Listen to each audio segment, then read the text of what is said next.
আমার স্বামী আর শাশুড়ি পরিকল্পনা করে আমার 5 মাসের সন্তান নষ্ট করে ফেললো। আমাদের বিয়েটা হয়েছিল পারিবারিকভাবে, তবে আমার স্বামীরও মত ছিল না, আমার শাশুড়ির মত ছিল না। আমার শ্বশুরের মতেই আমাদের বিয়েটা হয়েছিল। আমার শাশুড়ির ইচ্ছে ছিল তার ভাইয়ের মেয়েকে তার ছেলের জন্য আনবে। আমার স্বামীও ওই মেয়েকে পছন্দ করতো, মানে তাদের ভিতরে একটা রিলেশন ছিল। কিন্তু আমার শ্বশুর কখনোই চায়নি আত্মীয়ের ভিতরে আত্মীয়তা করতে। আমার বাবা একজন টিচার, আমরা 2 বোন 1 ভাই।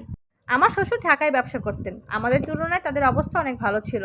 আমার শ্বশুর সবসময় চেয়েছিল তার ছেলের বউ হবে গ্রামের একজন সাধারণ মেয়ে, কারণ আমার স্বামী তাদের একমাত্র ছেলে ছিল। ওদিকে আমার 3 ননদ। আমার বিয়েটা একদম হুট করে হয়ে যায়। যেদিন আমাকে দেখতে আসে তার পরের দিন আমাদের বিয়ে হয়ে যায় এবং আমাকে নিয়ে যায়। যার পর থেকে দেখি আমার শাশুড়ি তেমন একটা ভালো ব্যবহার করে নাই। আমার স্বামী বাসর করেই আমাকে জানিয়ে দিয়েছিল সে কখনোই আমাকে স্ত্রী হিসেবে মেনে নিতে পারবে না। তার ইচ্ছে তার মামাতো বোনকে বিয়ে করার। তারপর থেকে আমি স্বামী সংসার করতে লাগলাম। তা আমার স্বামীর সঙ্গে আমার তেমন একটা কথা হতো না, সে আমাকে একদম দেখতে পারতো না। কিন্তু তার ইচ্ছে মতন আমার সঙ্গে সে সময় কাটাতো। আমার বিয়ের 1.5 বছর পরেই বাচ্চা কনসেপ্ট করলো। এই খবর শুনে আমার স্বামী, শাশুড়ি কিংবা আমার ননদরা কেউই খুশি হয়নি। আমার শ্বশুর খুব খুশি হয়েছিল। তা আমার শাশুড়ি প্রথম থেকে খুশি হয়নি, কিন্তু পরে দেখি সে আমার সঙ্গে খুব ভালো ব্যবহার করতে লাগলো। সে আমাকে এটা এনে খাওয়াতো, ওটা এনে খাওয়াতো। আমি আমার শাশুড়িকে বিশ্বাস করতে লাগলাম। কিন্তু আমার স্বামী আর শাশুড়ি দুজনে মিলে আমার সঙ্গে এমন একটা কাণ্ড করবে আমি কখনো কল্পনাও করিনি। আমার সন্তানের বয়স যখন 4 মাস পূর্ণ হয়ে 5 মাসে পড়লো, তখন আমার শাশুড়ি একদিন আমাকে কী খাওয়ালো বুঝতে পারলাম না। সাথে সাথে আমি অসুস্থ হয়ে পড়লাম। আমাকে তড়িঘড়ি করে ক্লিনিকে নেওয়া হলো এবং আমার সন্তানটাকে এই দুনিয়ার আলো দেখার আগেই দুনিয়া থেকে বিদায় করে দিল। তারপর আমি জানতে পারলাম আমার শাশুড়ি, ননদরা, আমার স্বামী সবাই মিলে পরিকল্পনা করে আমার সন্তানটা নষ্ট করে ফেলেছে।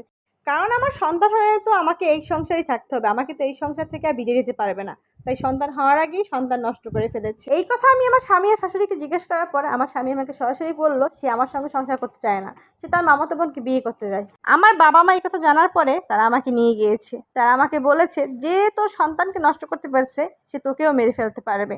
তো বাবার বাড়ি আসার কিছুদিন পরেই আমাদের ডিভোর্স হয়ে যায়। তো আমার স্বামীর সঙ্গে ডিভোর্সের পর আমি লেখাপড়া চালিয়ে যাই। আমার লেখাপড়া কমপ্লিট হয়, আমি তারপর একটা চাকরি নিই। আমি আর কখনোই চেয়েছিলাম না বিয়ে করতে, কিন্তু আমার বাবা মা আমাকে জোর করে বিয়ে দিয়ে দেয়। আলহামদুলিল্লাহ, সেই সংসারে আমার এই 5 বছর কমপ্লিট হয়ে গেল। আমার সংসারে আমার 2 সন্তান, 1 ছেলে 1 মেয়ে। সবাইকে নিয়ে আমি খুব ভালো আছি।